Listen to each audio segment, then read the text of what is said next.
Next, we'd like to introduce a very special person here today. She's the ambassador for the silver sponsor of the awards tonight, the Activities for All, and she is the lovely Monique Murphy. Please welcome her to the stage.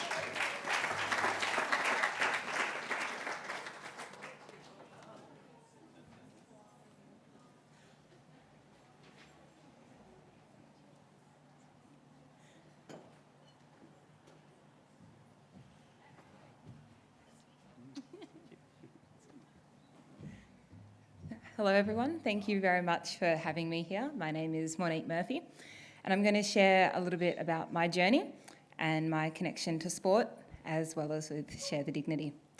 So I grew up a very healthy, happy child in Canberra. I was a very competitive swimmer.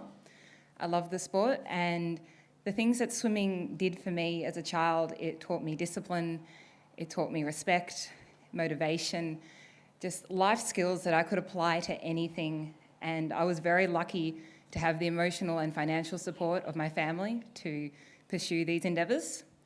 Unfortunately, I did decide to give away swimming when I finished high school and I moved down to Melbourne to start studying. In 2014, which was 3 years ago, I was in a very serious accident where I fell from a 5th floor balcony and landed on a glass roof. I have no memory of this accident, and it was suspected that my drink was spiked. I spent 6 weeks in hospital, and I woke up after a 1-week coma to my family, who filled me in on what had happened. I eventually had my right leg amputated below the knee, as well as 8 other surgeries. A lot of still give me a few difficulties now, but I was incredibly lucky to be alive. I had absolutely no interest in getting back into swimming or doing sport.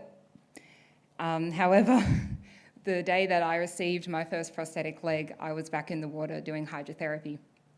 Again, I was incredibly lucky to have the support of my family, as well as the financial support, for them to allow me to start swimming again. My parents are not made of money, but unfortunately prosthetic legs are. I began swimming every day because it gave me a sense of purpose, a sense of freedom, and it allowed me to do something where I didn't have to think about prosthetics, I didn't have to think about life with a disability, and I could just be who I was at my core, and that is a swimmer. I moved back to Melbourne and I started swimming again as a competitor.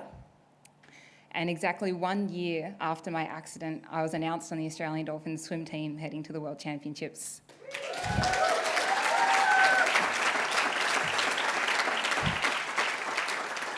As exciting as this was, I had actually planned to compete at these championships and give up swimming, simply because it was too expensive.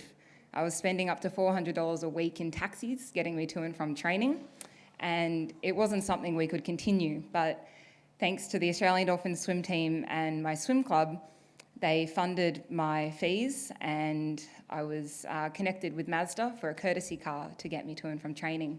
And it was these opportunities that were given to me, and this support and the funding, combined with my motivation and determination, that saw me win a silver medal at the Rio Paralympics last year.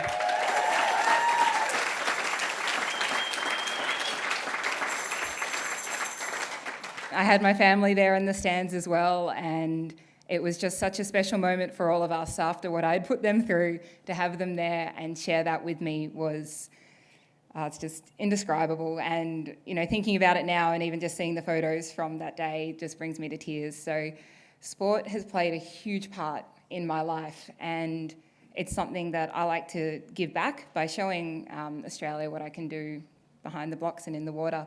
But seeing children getting involved in sport, not just from a competitive side, but the health and the lifestyle that it gives, I apply what sport has taught me to all areas of my life. And when I found out about the charity Share the Dignity, it's a charity that realised how many homeless women in Australia didn't have access to basic sanitary items such as pads and tampons. And then from there, they identified that over half of these homeless women were homeless due to domestic violence. The newest initiative that they are funding or starting up is Activities for All, where they're looking for scholarships to give to children so that they can engage in sport.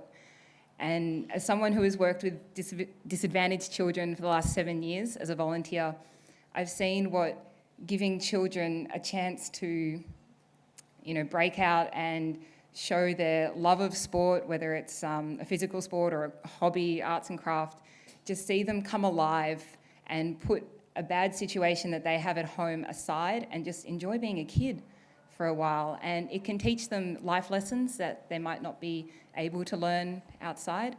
And I'm very passionate to be an ambassador for the charity and see this initiative take off, because I think it's going to be absolutely amazing. We might unlock a new Olympic champion, or even better, we'll be able to give a child a reason to smile, feel proud of themselves, and give them some confidence.